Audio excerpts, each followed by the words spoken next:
नमस्कार दोस्तों, स्वागत है आप सभी का जे के स्टडी चैनल में। दोस्तों आज का टॉपिक हमारा है विषाणु से होने वाले रोग। यानी कि दोस्तों विषाणुओं से कौन कौन से रोग फैलते हैं, बहुत ही आसानी से एक ट्रिक के माध्यम से सभी को रिलेट करके याद करेंगे, जिससे कि दोस्तों आप कभी भी नहीं भूलेंगे। काफ़ी ज़्यादा महत्वपूर्ण टॉपिक है, हर एक एग्जाम में सवाल आते हैं दोस्तों, फिर भी बच्चे छोड़कर चले आते हैं। इसके बाद यानी कि आज के इस वीडियो के बाद आपसे इस टॉपिक से सवाल एग्जाम में बिल्कुल नहीं छूटेंगे। तो चलिए हम लोग याद करते हैं और देखते हैं कौन कौन सी बीमारी होती है। तो दोस्तों विषाणु से जो होने वाले रोग हैं वो है आपका गलसुआ, ट्रेकोमा, खसरा, एड्स, फ्लू या इन्फ्लुएंजा, जिसको मतलब दोनों एक ही है दोस्तों, रेबीज, हर्पिस, चेचक, छोटी माता, पोलियो, डेंगू बुखार, मेनिनजाइटिस, इसके बाद हेपेटाइटिस। तो ये सारी बीमारी किसके कारण होते हैं? ये सभी होते हैं दोस्तों विषाणु यानी कि वायरस के कारण। चलिए हम लोग कैसे याद करते हैं, केवल आप वीडियो को ध्यान से देखते रहिएगा। दोस्तों देखिएगा, विषाणु में लिखा हुआ है विष। क्या लिखा हुआ है? विषाणु में पहले लिखा हुआ है विष। तो दोस्तों हम लोग विष से ही रिलेट करेंगे और सभी को बहुत आसानी से याद करेंगे। देखिएगा कैसे। पहला जो बीमारी है वो है आपका गलसुआ। देखिएगा दोस्तों, जब कोई व्यक्ति यानी कि विष खा लेता है ना, तो उसका गला सूखने लगता है, गले से आवाज़ भी नहीं आने लगती है, जिसको हम लोग रिलेट करेंगे गलसुआ से। क्या करेंगे दोस्तों? विष खाने के बाद गले से आवाज़ नहीं आती है, यानी कि गलसुआ, है ना। तो इस तरह हम लोग रिलेट करेंगे। इसके बाद है दोस्तों आपका ट्रेकोमा। क्या बीमारी है? दूसरा है ट्रेकोमा। देखिएगा, जब कोई व्यक्ति विष खाता है तो वो धीरे धीरे कोमा में चले जाते हैं, यानी कि उसको दिखना सुनना सब कुछ उसका धीरे धीरे बंद हो जाता है, कोमा में चले जाते हैं और फिर धीरे धीरे उसकी मृत्यु हो जाती है। तो है ना दोस्तों, बहुत ही आसानी से हम लोग याद करेंगे। क्या हुआ दोस्तों कि विष खाने से किसी का मतलब जो आदमी विष खाता है उसके गले से आवाज़ निकलना बंद हो जाता है, गला सूखने लगता है, तो गले से हम लोग रिलेट करेंगे गलसुआ। इसके बाद दूसरा है ट्रेकोमा, यानी कि जब कोई आदमी विष खाता है तो धीरे धीरे वो कोमा में जाते हैं, फिर उसकी मृत्यु हो जाती है, तो हो गया आपका कोमा से ट्रेकोमा। ठीक है। तीसरा नंबर में है खसरा। देखिएगा दोस्तों, जब कोई विष खाता है तो वो खांस भी नहीं पाता है, मतलब कुछ बोल तो पाता ही नहीं, इसके बाद खांसना मतलब खांस भी नहीं पाता। जब खांसी होता है ना तो वो भी नहीं कर पाता, यानी कि खसरा। खांसी होना मतलब खसरा। तो खांसी क्यों नहीं हो पाता है? क्योंकि वो विष खा लिया है, ठीक है, यानी कि विषाणु। तो इस प्रकार हम लोग याद करेंगे। इसके बाद है दोस्तों आपका एड्स। एड्स दोस्तों एक ऐसा बीमारी है जिससे कि लोग धीरे धीरे मृत्यु हो जाती है, यानी कि एड्स बीमारी से जो है लोगों का धीरे धीरे मृत्यु होता है। उसी प्रकार कोई अगर विष खा लेता है तो विष खाने के बाद तुरंत दोस्तों नहीं मरता है, वो क्या होते हैं धीरे धीरे मरते हैं, यानी कि बहुत ज़्यादा पहले तड़पते हैं, ठीक है, उसके बाद वो मरते हैं। उसी प्रकार एड्स बीमारी में भी क्या होते हैं, धीरे धीरे मरते हैं। तो इसी तरह हम लोग रिलेट कर लेंगे कि एड्स बीमारी में भी धीरे धीरे मरते हैं और विष खाने के बाद भी धीरे धीरे मरते हैं, यानी कि एड्स बीमारी विषाणु के कारण होता है।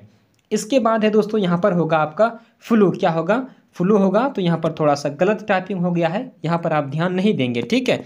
यहाँ पर क्या है, फ्लू या फिर इन्फ्लुएंजा, ये दोनों एक ही बीमारी है और ये भी विषाणु के कारण होता है। तो कैसे याद करेंगे? देखिएगा दोस्तों, फ्लू और रेबीज और हर्पिस तीनों को एक ट्रिक से हम लोग याद करेंगे।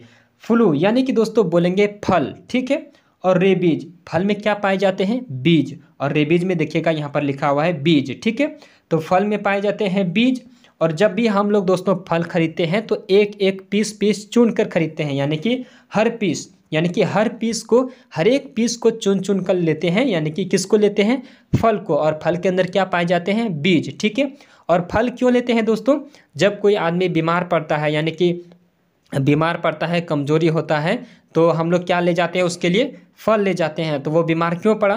क्योंकि उसने पहले विष खा लिया था, अब किसी तरह उसको ठीक किए हैं, जिसके कारण उसे बहुत ज़्यादा कमजोरी आ गई है। इसी के लिए हम लोग फल खरीदने जा रहे हैं, और फल में क्या पाए जाते हैं? बीज पाए जाते हैं, और हर फल को हम लोग एक एक पीस करके खरीदते हैं, ठीक है। तो इस तरह हम लोग रिलेट करेंगे कि विष खाने से आदमी कमज़ोर हो गया और कमज़ोर होने के बाद उसके लिए फल लाए, यानी कि फ्लू बीमारी या फिर इन्फ्लुएंजा। इनमें भी देखिएगा तो फ्लू यहाँ पर लिखा हुआ है, तो इसको बोलेंगे फल, ठीक है। और रेबीज में है आपका बीज, यानी कि फल में क्या पाए जाते हैं? बीज। इसके बाद हर पीस, यानी कि फल को हर पीस, यानी फल का हर एक पीस जो है एक एक करके हमने लिया है, किसके लिए? तो विष खाया था जो आदमी कमज़ोर हो गया था उसके लिए, ठीक है। तो इस तरह आप याद कर लीजिए। इसके बाद है दोस्तों चेचक, छोटी माता, पोलियो, डेंगू बुखार, मेनिंजाइटिस और हेपेटाइटिस। इन सभी को भी बहुत ही आसानी से याद करेंगे उसी से रिलेट करके, ठीक है। देखिएगा, पहला है आपका चेचक। चेचक को बोलेंगे दोस्तों चाचा। क्या बोलेंगे? चेचक को रिलेट करेंगे चाचा से। और चाचा जी क्या किए थे? तो चाचा जी ही थी जो जिसने विष खा लिया था। किसने खाया था? तो चाचा जी ने। तो चाचा जी को हम लोग क्या बोलेंगे? चेचक। यानी कि चेचक को चाचा जी बोलेंगे और चाचा जी ने विष खा लिया था, जिसके कारण दोस्तों जो छोटी माता थी वो बोलने लगी। कौन बोलने लगी? छोटी माता। यानी कि चाचा जी के जो माता थे, छोटी माता, वो बोलने लगी कि जल्दी जल्दी मेरे बेटे को पिलाओ। क्या पिलाओ? तो ये वो पिलाओ ताकि वो वोमिटिंग कर पाए और विष को मतलब उगल पाए, ठीक है। कौन बोलने लगी दोस्तों? छोटी माता, यानी कि चाचा जी के माता जी, ठीक है। वो बोलने लगी कि जल्दी जल्दी मेरे बेटे को ये वो पिलाओ। मतलब कि जैसे दोस्तों जो छाल वगैरह पिलाते हैं पेड़ के, जिससे कि वो वोमिटिंग करते हैं विष खाने के बाद, ठीक है। तो वही छोटी माता बोलने लगी कि जल्दी जल्दी से पिलाओ। पिलाओ यानी कि पोलियो, ठीक है। इसके बाद है दोस्तों डेंगू बुखार। तो दोस्तों डेंगू बुखार किसको हुआ? तो डेंगू बुखार हो गया माता जी को। क्यों हुआ? क्योंकि उसका बेटा ने विष खाया। अब माता जी बहुत ही टेंशन में पड़ गए, डिप्रेशन में पड़ गए, जिसके कारण माता जी को आ गया बुखार। कौन सा बुखार आ गया? तो आ गया डेंगू बुखार। इस प्रकार रिलेट करेंगे। इसके बाद है मेनिंजाइटिस। तो देखिए दोस्तों, एक चाचा ही थे जो कि घर में कमाने वाले थे और उसी के थ्रू सभी का जो है गुजर बसर हो रहा था। तो चाचा जी कौन थे? घर का मेन आदमी थे। कौन थे? घर का मेन आदमी थे चाचा जी। यानी कि मेनिंजाइटिस। मेन आदमी से क्या बोलेंगे? मेनिंजाइटिस। तो यहाँ पर पहले देखिएगा मेन लिखा हुआ है ना, तो बोलेंगे मेनिंजाइटिस, ठीक है। यानी कि चाचा जी मेन आदमी थे जिन्होंने जहर खा लिया था, यानी कि विष खा लिया था। इसके बाद है हेपेटाइटिस। तो इसको दोस्तों मेनिंजाइटिस और हेपेटाइटिस दोनों एक ही जैसा सुनने में लग रहा है। यहाँ पे टिस है, यहाँ भी टिस है, तो दोनों हो गया मेनिंजाइटिस और हेपेटाइटिस। दोनों का आप इस तरह याद कर लीजिएगा। एक बार फटाफट से रिवीजन करते हैं। गल्स हुआ यानी कि विष खाने से गला सूखने लगता है, तो हो गया आपका गल्स हुआ। इसके बाद विष खाने से लोग कोमा में पहले जाते हैं, इसके बाद उसकी मृत्यु होती है। इसके बाद है खसरा। तो दोस्तों क्या होता है कि विष खाने के बाद जो है खांसी भी नहीं कर पाता है, वो खांस भी नहीं पाता, यानी कि खसरा। इसके बाद एड्स, यानी कि दोस्तों एड्स बीमारी में भी लोग धीरे धीरे मरते हैं और विष खाने के बाद भी धीरे धीरे मरते हैं, तो दोनों रिलेट हो गए। इसके बाद फ्लू, इन्फ्लुएंजा या फिर रेबीज या फिर हर्पीस, ठीक है।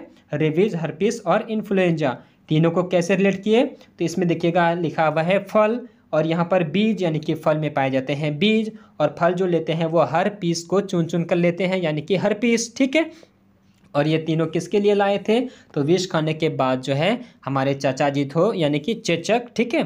चेचक को रिलेट क्या कर रहे हैं दोस्तों? चाचा जी। तो चाचा जी ने विष खाए थे जिस कारण कमजोरी हो गया, उसके लिए फल लाए थे, और फल में था बीज यानी कि रेबीज, और फल को हर पीस चुन के लाए थे, यानी कि हर पीस, ठीक है। और चाचा जी इसको रिलेट कर लिए चेचक को। और चाचा जी को जब विष खाए तो छोटी माता रोने लगी और बोलने लगी कि मेरे बेटे को जल्दी जल्दी से पिलाओ, मतलब ये वो पिलाओ ताकि वो वोमिटिंग कर पाए, यानी कि पोलियो, ठीक है। और डेंगू बुखार किसको आ गया? तो माता जी को डेंगू बुखार आ गया, क्योंकि वो डिप्रेशन में पड़ गई, वो टेंशन में हो गई कि हमारा बेटा जो है विष खा लिया है। इसके बाद चाचा जी मेन आदमी थे, यानी कि मेनिंजाइटिस, और हेपेटाइटिस भी मेनिंजाइटिस के समान सुनने में लग रहा है। तो इसी प्रकार दोनों को याद कर लीजिए। तो दोस्तों कितना ही मज़ेदार ट्रिक था। उम्मीद करता हूं कि आप सभी को बहुत ही आसानी से याद हो गया होगा। अगर आप सभी को याद करने में ज़रा सा भी आसान हुआ होगा तो आप प्लीज़ इस वीडियो को लाइक, चैनल को सब्सक्राइब और बेल आइकन को ऑल पर सेलेक्ट जरूर कर लीजिएगा, ताकि दोस्तों हमारे नए नए आने वाले वीडियो का नोटिफिकेशन आप सभी को मिलता रहे। तो धन्यवाद दोस्तों, मिलते हैं आपसे फिर एक अगली वीडियो में।